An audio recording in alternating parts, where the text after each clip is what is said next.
May 1st, 2021. I think I'm losing my mind. I must be. Diaries are stupid, and I don't have time for this. I'd love to talk it out with someone, but they'll just eyeball me like I'm a loony, and I don't have time for that either. I'm going to be dead soon, I'm sure of it. Please, whoever finds this, I need you to understand that I didn't do this of my own free will. I'm a loser, but I'm not suicidal. I just don't think I have a choice anymore. I can't keep going. Friday nights were the worst. Eddie told himself every Friday morning that this one would be different, but it wasn't. He'd clock out from work, go home, and have his first beer while he changed into his jeans. Less than 2 hours later, he'd be in a cab heading downtown for a night of binge drinking and picking up someone who would drive him home if his best friend didn't show up to rescue him. After last call, he was usually too broke to take a cab. But at least I don't drink and drive, Eddie muttered to himself, hoping it would make him feel better. It never did.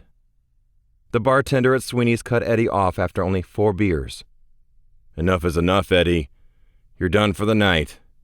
Oh, come on, Denny. I've had a hell of a week, Eddie protested. He thought about making a scene, but he didn't. He never made waves. Ever. Dude, I've been doing this forever, Denny told him. And I know people who come in here to be social and people who come to drown something. You're trying to drown something and I won't be a part of it. He slid Eddie a basket of fries. On the house. Eat, drink some water, and go home, Eddie. Eddie snorted in half-drunk disdain. A bartender with a conscience. You're so damn right. Thanks, Denny. You need cab money to get home? Nah. Some jackass bartender cut me off early, so I have enough, Eddie grinned. Bite me, Eddie. Denny walked off to help another customer. Eddie shook his head and laughed. Good night, Denny. He slid the fries to the couple next to him, dropped a 20 on the bar, and headed out into the night. The evening air was a cool relief from the stuffy, smoke-filled club. Eddie took a deep breath and his head cleared a little more. He decided to take a short walk and sober up for a few, then he'd hail a cab. For the first time in months of Friday night carousing, he looked at other storefronts in the club district. Sandwich shops, a couple of full-scale restaurants, one sex toy shop, dive bars by the block, and psychic readings by Madame Agnesa. Eddie stopped and stared at the purple neon flickering in the window. He'd never noticed the sign before. How long had a psychic been so close to his favorite place to drink? Oh, what the hell? What the hell? It was early. He still had cash on him, and he'd never been to a psychic. Maybe she could help him get the lottery number so he could start a life somewhere else. He straightened his t-shirt, smoothed his hair, and stumbled into the shop. Hello? He called.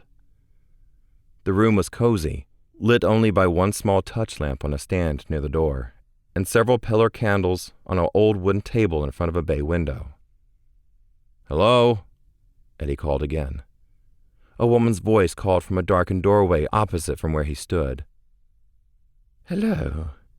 Sign the guest book by the door, and I'll be right there. Sure. He scrawled his name and waited, not sure why he didn't just turn around and leave. He noticed a list next to the guest book and read the services she offered. Past life readings? Maybe he'd ask for one and figure out if he'd always been a loser. Or was it just this lifetime? Here I come. She was older, but Eddie couldn't determine her age. Silver hair stretched down past her shoulders in thick waves. She was dressed in a blue and white sarafan that left everything to the imagination. She moved like a dancer, and Eddie found it strangely charming when he realized she was barefoot. Hello, traveler. Have you come to find answers? Well, yeah, I guess so. One answer he wanted was where she was born. Her accent was soft and almost lyrical. The longer Eddie looked at her, the more he wondered if she was really as old as he originally thought. Good. Come and sit. She indicated a small table in the middle of the room. My readings are done here." She pulled out a chair for him. "I am Madame Agnesa. Welcome." She sat down on the opposite side of the table and regarded him with wide, gray eyes. Eddie felt like she was looking straight into his soul. "What is your first name, traveler?" "Eddie." "Hello, Eddie." She took a deck of cards from a pocket of her dress and laid them on the table. "I can show you the answers you seek, present, the past, and even the future. Tell me your desire." "How about a past life reading?" "Ah, yes, past lives, past lives."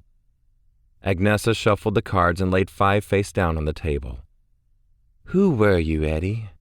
Close your eyes, breathe deep, and clear your mind." This was ludicrous, and he knew it, but he was still a little drunk, and he had no reason to go home. He closed his eyes. "Mind clear, heart clear, soul clear, let me hear.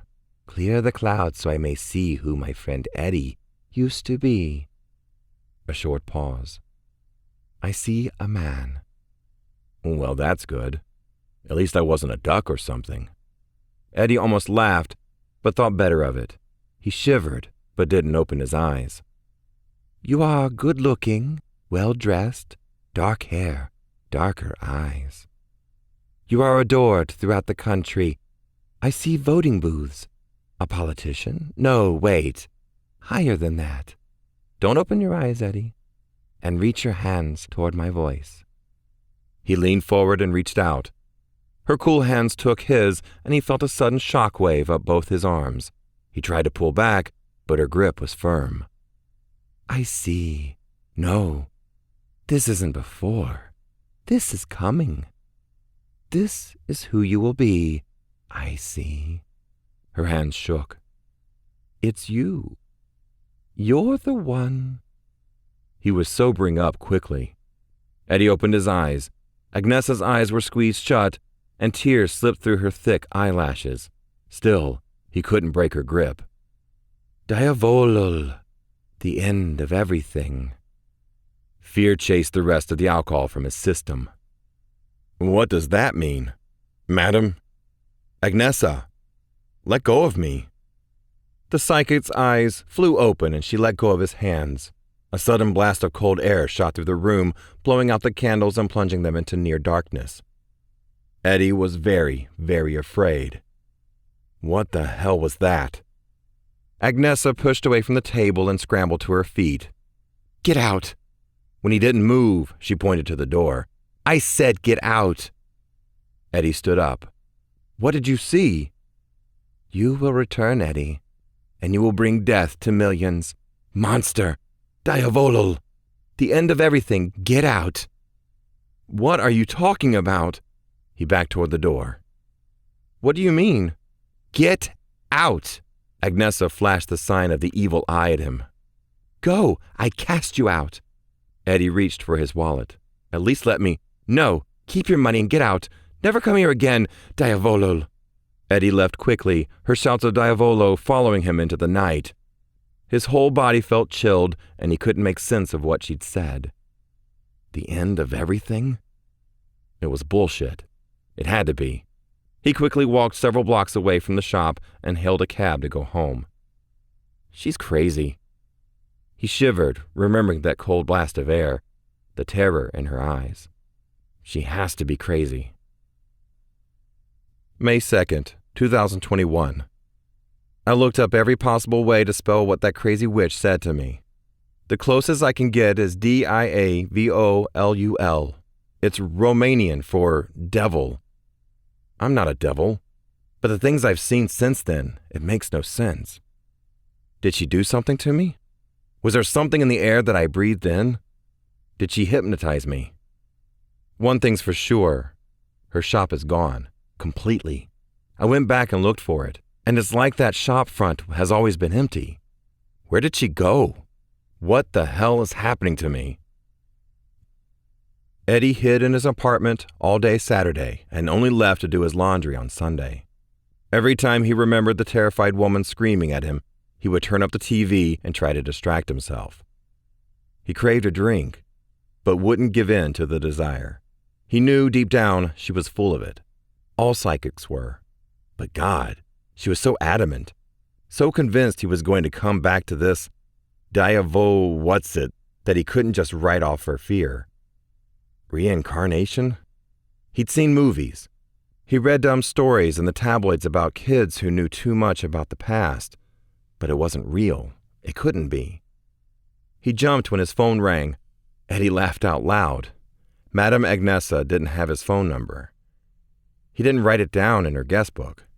Still, he had to swallow and gather his nerve before he could answer. Yeah? Eddie, dude, I've been calling for 2 days. Why weren't you at Sweeney's Friday night? Eddie exhaled. Jim, hey man. His best friend laughed. Yeah, that's my name on your caller ID. Where were you? Denny cut me off. I left early. He's never done that before, has he? Nah, but now he seems to think I have a problem. He might be right, but not the problem he thinks I have. How noble. So, we pick a new place to drink next time. Yeah, sure, okay. Eddie pulled himself off the couch and wandered into the bathroom. You bringing Savannah? If she wants to come. She's kind of pissed at me, though, so it might be just us. Eddie hoped it was. Jim had been his best friend since elementary school, and Eddie loved him like the brother he never had. But Jim had a habit of picking chicks Eddie couldn't stand for more than 5 minutes. Savannah took clingy and annoying to a whole new level. Dude, where'd you go? Your crap phone dropped the call. Eddie chuckled. Nah, you just got boring. Call me later this week. He ended the call and stared at himself in the bathroom mirror. The hell? Someone else looked back at him. No, this isn't happening. Eddie wanted to look away, deny it, but he couldn't. He was older than Eddie, but not by much. His hair was black, cut close, styled to a perfection even Eddie's barber couldn't muster. His eyes were dark, almost black, and he stared back at Eddie with curiosity and something else. It looked like hunger. No, Eddie told the mirror. No, this is bull. I'm making this up. That psychic did something. This is so not real. The man in the mirror gave him a nod, then pointed to his watch. Even through his confusion and terror, he noticed it was a Rolex. Nice. What? What does that mean? Who are you? The man pointed at Eddie. Eddie backed away from the mirror. No, she's done something to me. She hypnotized me. The man shook his head in a solemn no. Nobody asked you, Eddie barked. His laughter echoed in the tiny room. I'm losing it. This is bullshit. The man tapped on the mirror. Eddie refused to turn around. No, I'm not hearing that. Tap, tap, tap. Eddie looked back. The man breathed across the mirror, casting a cloud of condensation. With his fingertip, he wrote backward so Eddie could read it perfectly. I see you. No. Eddie reached for the light switch. The bulbs over the mirror flickered and blazed, illuminating the hair he hadn't bothered to clean up when he shaved that morning. The man in the mirror was gone. No. Eddie staggered back to the kitchen. The bottle of rum on the counter beckoned to him, and he answered. Monday morning showed up unannounced. Damn it. Eddie slapped at his alarm until it stopped beeping its way into his skull. Hungover, he had to be at work in an hour. Dynamite. He never drank on Sunday nights. It was his one valiant attempt at acting like an adult. He started out every week sober and ready to act like he gave a damn about his job. Until today. Eddie stumbled to the shower, careful to avoid even glancing at the mirror over the sink. Part of him didn't believe what he'd seen last night was real. The other part of him believed it, and had knocked down half a bottle of rum to try to forget. It didn't work. By the time he finished his shower, Eddie felt a little better, but he stared at the sink while he brushed his teeth. He didn't want to see that good-looking bastard staring back at him. Eddie couldn't shake the memory of whoever he was. Was? Didn't he mean will be? Eddie laughed as he did his best to brush his hair without looking in the mirror. He dressed for casual Friday a week early. Jeans, t-shirt, and the pink Crocs he wore just to irritate the bitch in the payroll department. It made him feel a little better. But he still avoided the mirror. It had to be hypnosis or something. Maybe it would wear off. There was one thing Eddie knew for certain. He would never go to a damn psychic again. Eddie? Eddie? Eddie jumped and quickly put down his cell phone. He'd been Googling anything he could find on reincarnation and other Romanian words just so he could say he knew more about diavolul. His boss hated it when the office grunts were on their phones during work hours, and he hated Eddie more than anyone else in the company. Really, Eddie? Sorry. I was on a hold and got distracted. Eddie was glad he used a headset. Unless Chuck pulled the phone log, he'd never know he hadn't made a single collection call in the last hour. Insurance? Eddie nodded. Yes, sir. You know how slow Aetna is. Sure. Don't pick up your phone while you're on the clock. You should be trying to verify their insurance online while you wait for them to pick up. Focus on denied charges. The more we appeal, the better our books look. It was a speech Eddie had heard 1,000 times in the 5 years he'd worked at MedCall, but he nodded enthusiastically and slipped his phone out of Chuck's sight. You got it, boss. Suck-ups don't impress me, Chuck snapped, and bumbled off to hassle another collector on his aisle. Eddie glanced down at the scratch pad he used instead of a fidget spinner. This is your life? What in the hell? The handwriting wasn't his. Oh my God! A tinny voice in his headset interrupted his mini freakout. Thank you for calling Aetna, account number. Oh, sorry, let me get that number. When did I dial the phone? Eddie tore the page off his scratch pad and threw it away. Suddenly, he was doing everything he could to avoid seeing his reflection in the monitor of his computer, and for the first time in months, he made his call quota. May 3rd, 2021. My handwriting changes now. It's weird. I normally write like a serial killer, but these messages I keep finding are tight, legible, and in all caps. I've started throwing pages from my scratch pad in the shredder because I don't want anyone glancing into my trash and seeing shit like, how can you live like this?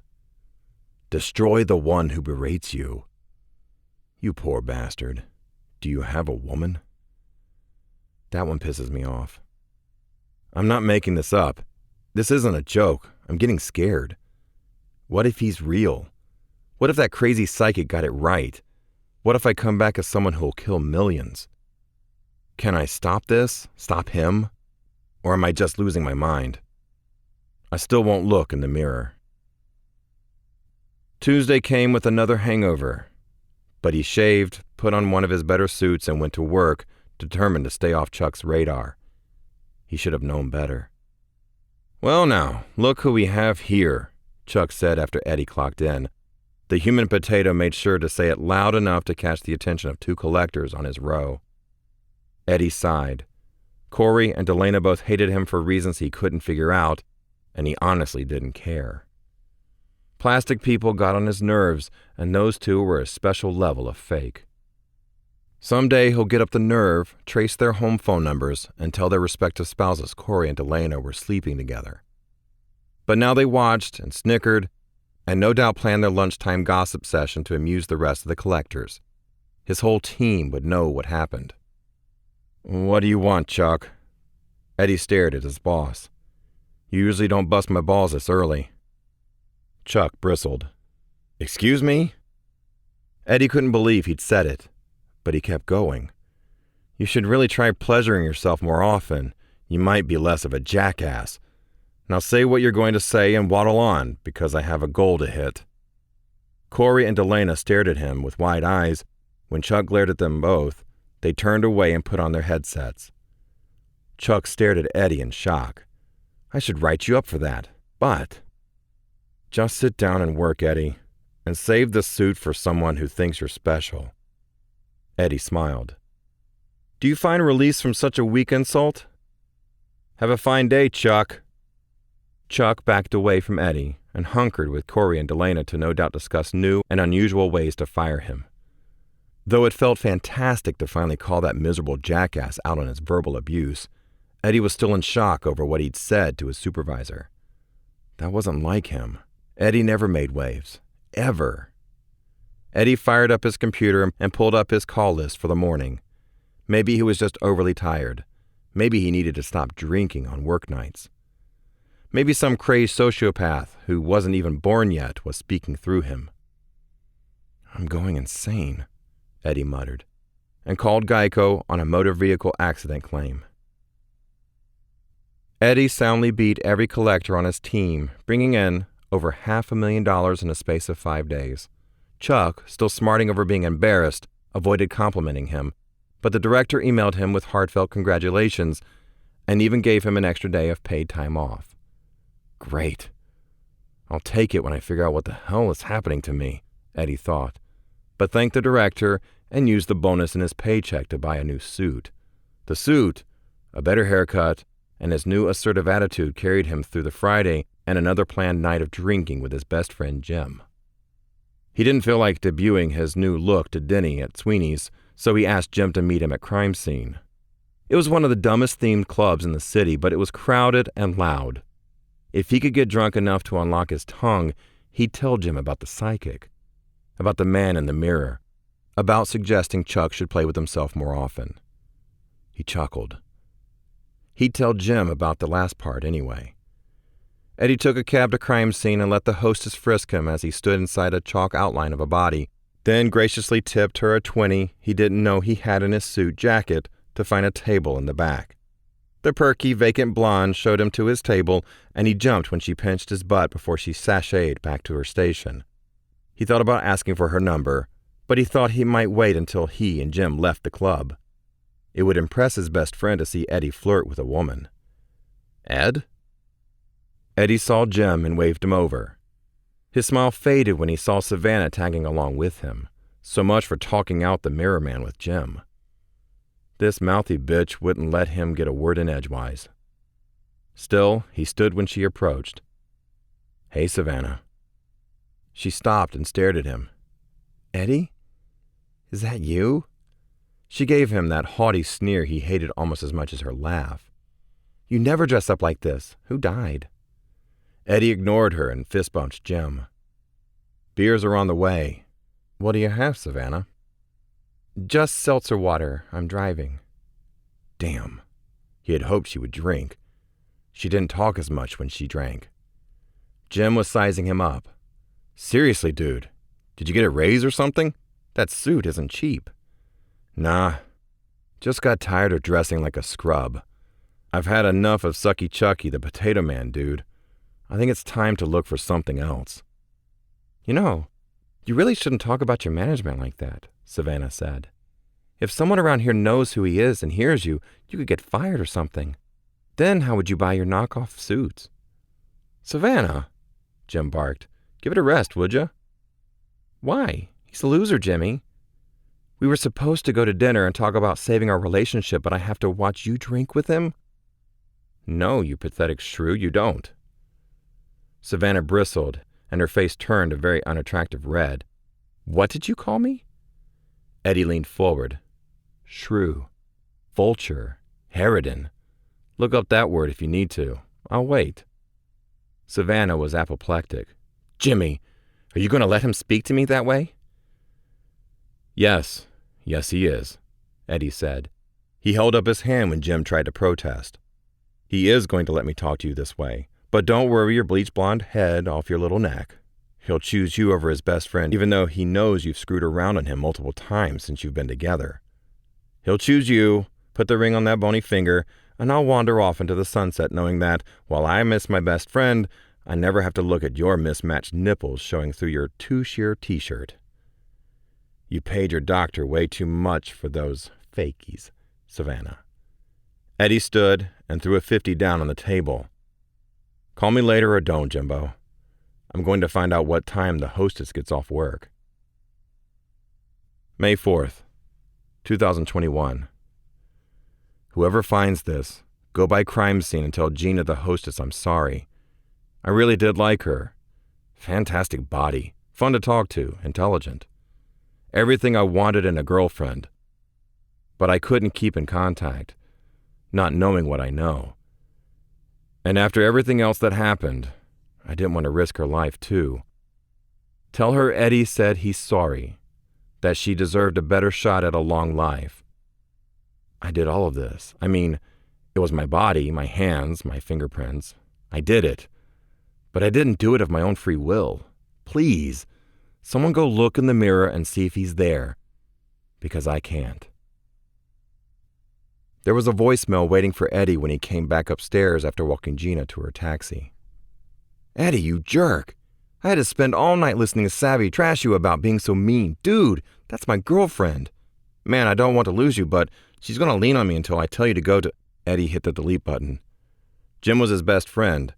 He'd put up with his long history of dating annoying women, but Savannah went above and beyond. She hated Eddie, and he knew it. But if she made Jim happy, well, that was fine by him. But he didn't have to hang around the precious couple anymore. He showered, shaved, dressed in his new suit, tied his own tie instead of resorting to a clip-on, pulled on his freshly shined shoes, and left for work. He landed a decent parking spot for once, paid the meter for the day, and headed for the elevator. He hated them, but he didn't have time to run the stairs. The elevator doors slid shut. No, oh come on, what the hell? It wasn't his reflection staring back at him. Eddie backed up, hitting the opposite wall of the elevator. He wondered, crazily, what building security would think if they saw him lose his shit, and forced himself to stand still. The mirror man waved at him. No way, dude. You're not real. Eddie hissed under his breath. Go away. The mirror man shrugged and shook his head. No. You got a name, asshole? The mirror man threw his head back, and Eddie could tell he was laughing. Eddie was just about to flip him off when the doors slid open. Eddie quickly clocked in and hustled to his cubicle. He hoped Chuck was already ass-deep in donuts and would leave him alone. He wasn't. Well, hello, Eddie, and congratulations. Eddie fought the urge to roll his eyes and focused on logging into his system. Congratulations for what, Chuck? Not only have you been dressing like an adult, but you haven't been late in over a week. Eddie put on his headset and pulled up his call list. You done? Oh, I haven't started yet, you freak. Chuck snarled. I'm going to write you up for what you said to me. Corey and Delana will sign as witnesses.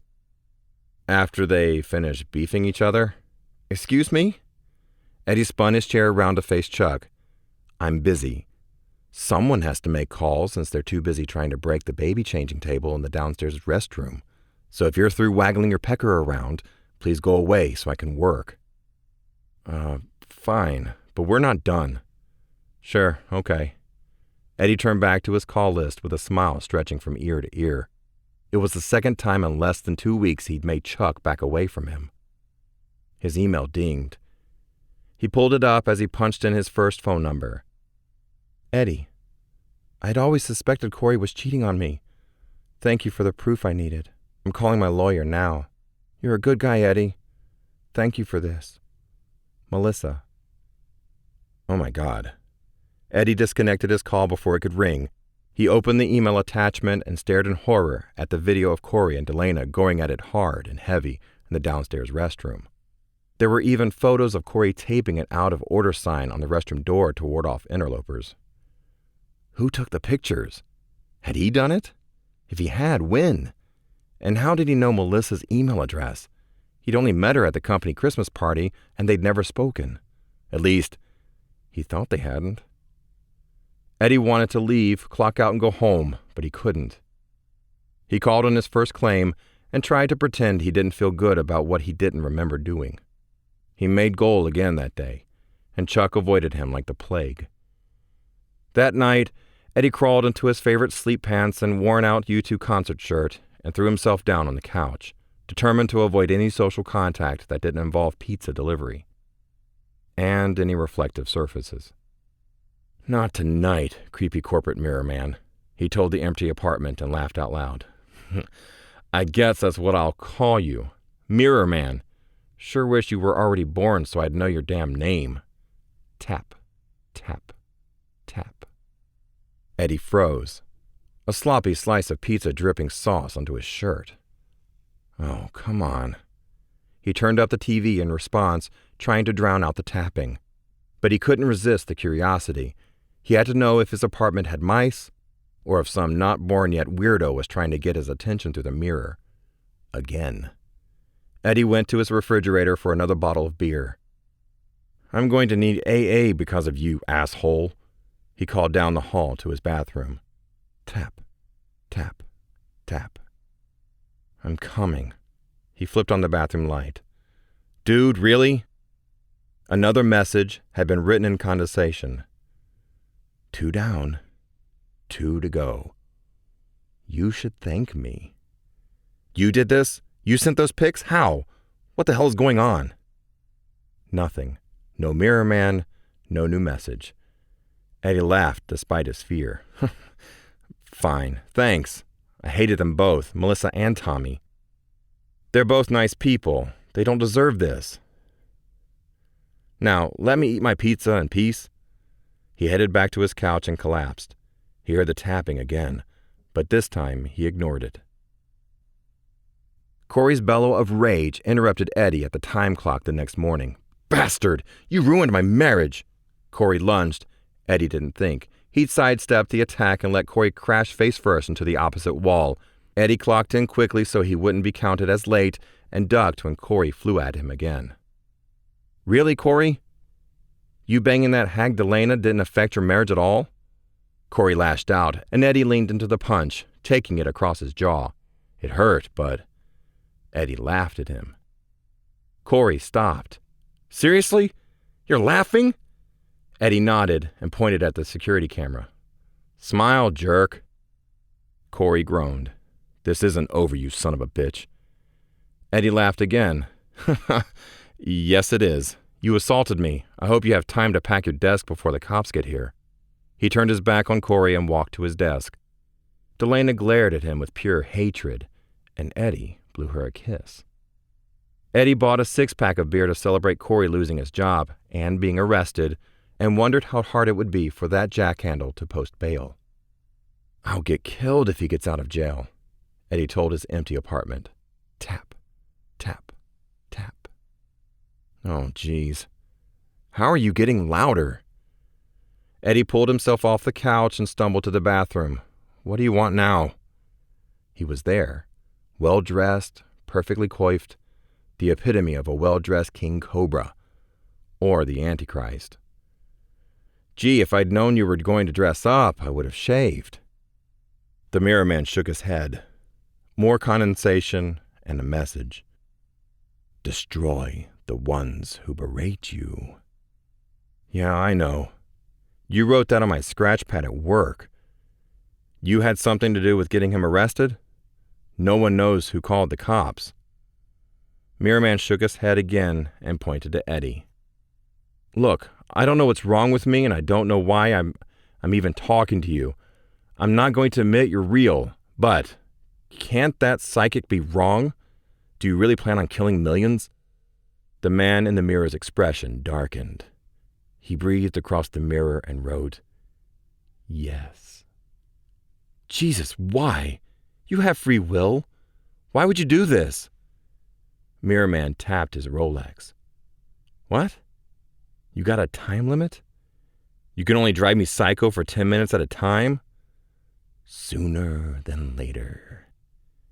Understanding broke through Eddie's beer haze. You want me to end it so you can be born earlier? A nod. Eddie backed away from the mirror. No way. I won't do it. I'm not going to bring you here.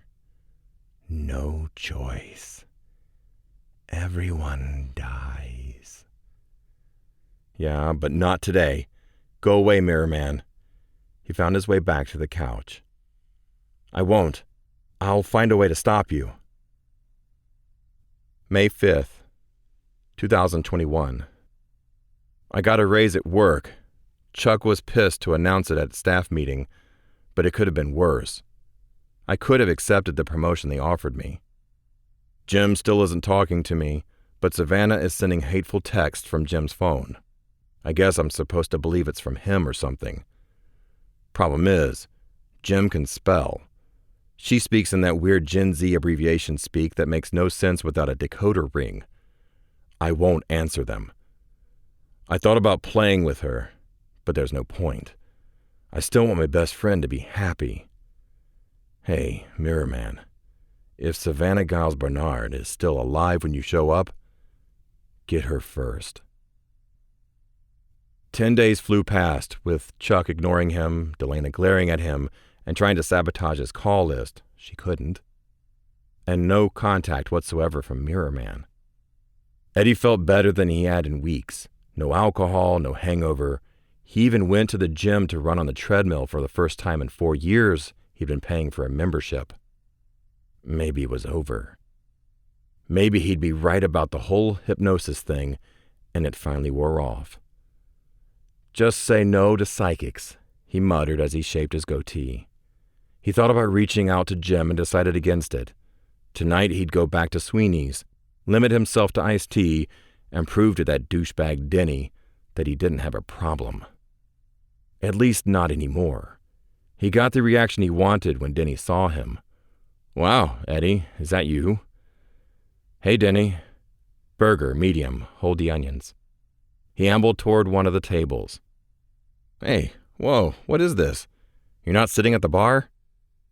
"I think I'll try a different view of the place, Denny." "Your usual to drink?" "Iced tea. Sweet." Denny smiled. "My pleasure, Eddie." I did it, Eddie thought. Maybe now I can live longer, keep him away longer, figure out what the hell to do. There's got to be a way to stop this. When he got home that night, still stone cold sober, he went straight to bed.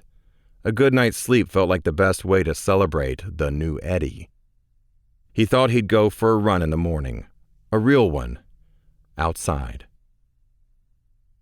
He'd been asleep 4 hours when his cell phone rang. Bleary, he grabbed for it. Hello? Eddie? Jim? Eddie sat up. Dude, it's 2 a.m. What's wrong? She's dead, Eddie. She? Who? Savvy. Savvy's dead. Somebody killed her. Eddie grabbed for his jeans. I'm coming, dude. Where are you? Outside Sweeney's. I was clearing our tab and she went to the car. I came out and she was... Oh, God, Eddie. Hold on, buddy. I'm coming. Eddie brought Jim back to his apartment after they'd spent all night at the police station. They always look at the boyfriend, Jim stammered when Eddie handed him one of his last beers. But I couldn't. She was a pain in the ass, but... You know I didn't do it, right, Eddie? Denny, other witnesses inside and outside, they knew it wasn't me. Dude, there's no way you would have done that. I know it. Who would do that? I saw it, man. There was so much blood. Her throat. Eddie sat down next to his best friend. Jim, listen to me. You did not do this. They'll catch the bastard who did. He indicated the beer Jim held. Knock that back and I'll bring you another one. Jim eyed him with concern. Eddie, it's Friday. You're sober. Eddie nodded. Yeah, trying something new. So those last 4 in the fridge are yours. He talked to Jim until he stretched out on the couch and fell asleep. Without thinking, Eddie ambled to the bathroom to brush his teeth before trying to get some sleep himself. Mirror Man was there. Eddie groaned softly, careful not to wake Jim. What do you want? Mirror Man shrugged. It's been days. What have you been up to? Mirror Man breathed across the glass. You should thank me. For what? Eddie hissed. The bitch is dead. Eddie had to grab the sink to keep from falling. You did this? How? You're not even born yet. Mirror Man pointed at him. No, I came home, went to bed. I'm sober. I didn't black out. I didn't do this. For God's sakes, go away. You're not real. Mirror Man shook his head sadly. I'm almost done. No more, damn it, no more. He tapped his Rolex again. I'm waiting. Eddie turned off the bathroom light and stumbled to bed, thankful Jim didn't hear any of the exchange. Who is it? Who's next? Eddie wanted to sleep. He didn't. Eddie stayed close to Jim the entire weekend. Savannah's family had flown in to claim her body. They were taking her back to Kansas to bury. Jim wanted to fly with them for the service, but her family said no, blaming him for keeping her in such an awful place like Dallas. Her mother had screamed and beat her fist against Jim's chest, telling him he was the reason she had been murdered. Jim tried to reason with them, but it was no use. Eddie kept him talking, grieving, and quite drunk the rest of the weekend. Eddie stuck to water. He drove Jim back to his apartment Sunday evening. Dude, you sure you need to be alone? Jim nodded. Yeah, I need to get her stuff together and get it out of there. I know her family won't want it. Maybe I can take her clothes to a shelter or something. Eddie knew that self-righteous bitch would hate helping others, so he smiled and agreed. That's a good idea, man. You need some help? Nah, I'll do this on my own. Thanks for everything, dude. See you Friday? Sure. Eddie watched Jim until he closed his apartment door before driving away. He knew he shouldn't glance in his rearview mirror, but he did. I should have known. Mirror Man waved happily. Damn it. If I look back and you're sitting there, I'm wrecking this car. Mirror Man smiled. Don't bother breathing on my mirror, dude. It's too dark for me to read it. Eddie slammed his fist on the steering wheel. Why her? I mean, she was a bitch, but Jim loved her.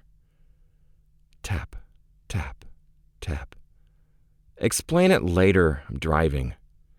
No answer. When Eddie looked again, Mirror Man was gone. I can't keep this up. Eddie turned up the radio to drown out his thoughts. I just can't. Sign this. Eddie looked down at the piece of paper Chuck had slammed on his desk. And what is this? I told you I'd write you up for what you said to me. In addition, you sent a personal email to Corey's wife and instigated the assault that forced the company to fire my best collector. Seriously? He was your best collector? Just sign it. Get HR up here and I will. Chuck puffed up like an angry blowfish. There's no need for that. I'm your manager. Eddie stood up. He kept his voice low and measured and made sure everyone in Collector's Row heard him. As a manager, you should know that no personal matters will be addressed unless we are in the Human Resources office or a member of Human Resources joins us here. He folded his arms and stared at Chuck. So, either you and I can take a walk to HR, or they can come here. You're the manager, so choose. You're fired. Am I? Chuck turned on his heel and walked away. Eddie sat down and pulled up his call list. While he spoke to Blue Cross Blue Shield about a surgery claim, he typed an email outlining Chuck's constant harassment and sent it to Human Resources. May 6, 2021. I found the bloody clothes in the dumpster behind my apartment. I should have pulled them out, burned them, but I didn't. Old sweats and one of my old Rat concert shirts. I put those on before I went to bed that night, before Jim called me to say Savvy was dead. I went to bed early. I don't remember getting back up, driving across town. And I don't remember taking a knife to Savannah. But those clothes, all the blood, it had to have been me. Been him. Been him working through me. Somebody, please save me. Chuck was in HR the next morning when Eddie clocked in. Eddie pulled up his call list and logged into his email. Bill, the head of Human Resources, and sent him a note to thank him for reporting Chuck's harassment and to let him know it would be addressed with disciplinary action. It's about time, Eddie muttered. His morning got even better when he found out Delana had put in her 2-week notice. She flipped him off every time she walked to the break room. He just kept calling on claims, and raking in the payments. When Chuck returned from his meeting with HR, he ignored Eddie completely. Eddie guessed he must have gotten a warning, which wasn't near enough punishment, but it was a start. Corey was in jail. Delana was quitting. Savannah was dead. If Chuck would just... Oh, shit. Almost done. The Mirror Man said he was almost done. Was it Chuck? And as much as he hated himself for admitting it, would he care if it was?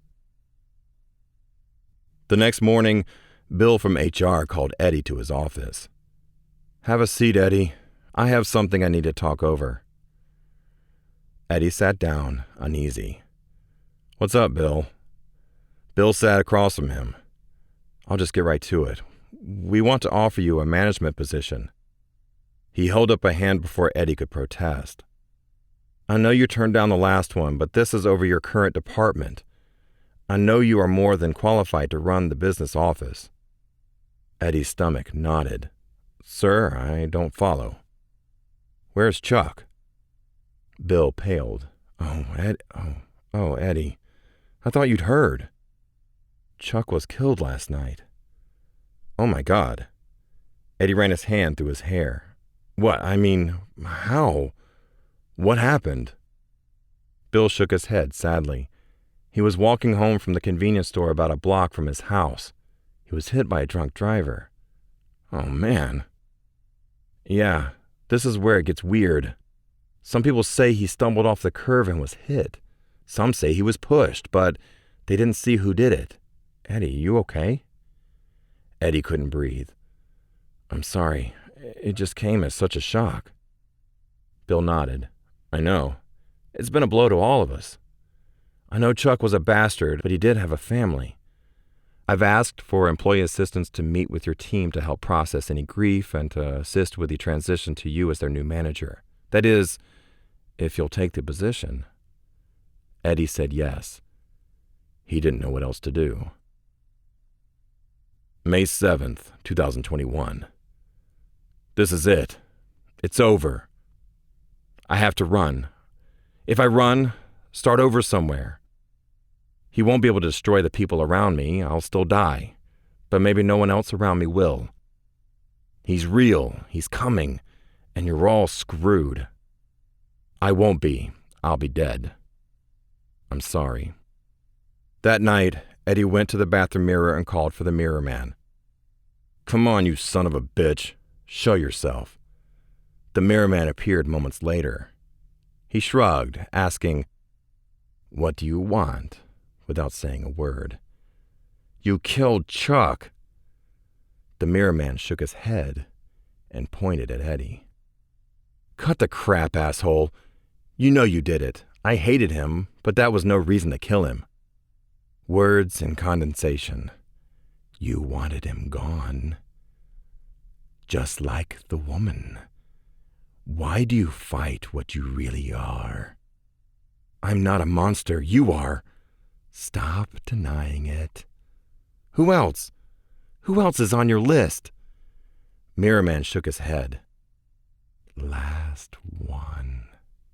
Eddie pushed back the urge to rip down the mirror and throw it out the window. "Damn it! Who? Who is it?" Mirror Man smiled and tapped his Rolex. "You." "No, I'm not going to end it. I already told you." "It's death or them." "Them? Who?" A knock on his apartment door. "Police! Eddie Martin, open the door." Eddie turned back to the mirror. "You bastard. Texas equals death penalty." More knocking. "Eddie Martin, open up now. We have a warrant." Eddie stepped back. "No, I won't go out like that." He had owned a gun for years. He'd only shot it once. He grabbed it from the safe in his closet. "Eddie Martin, we won't ask you again." Eddie stuck the gun under his chin. "Good luck, assholes." Eddie fired. Down the hall, the mirror shattered. The worst thunderstorm to rip through Dallas drowned out her cries of pain. But he was here now. The labor had been hard, but it was worth every second of agony. She cuddled her son against her chest and smiled through her tears. "He's so beautiful." She traced a fingertip along his porcelain cheek.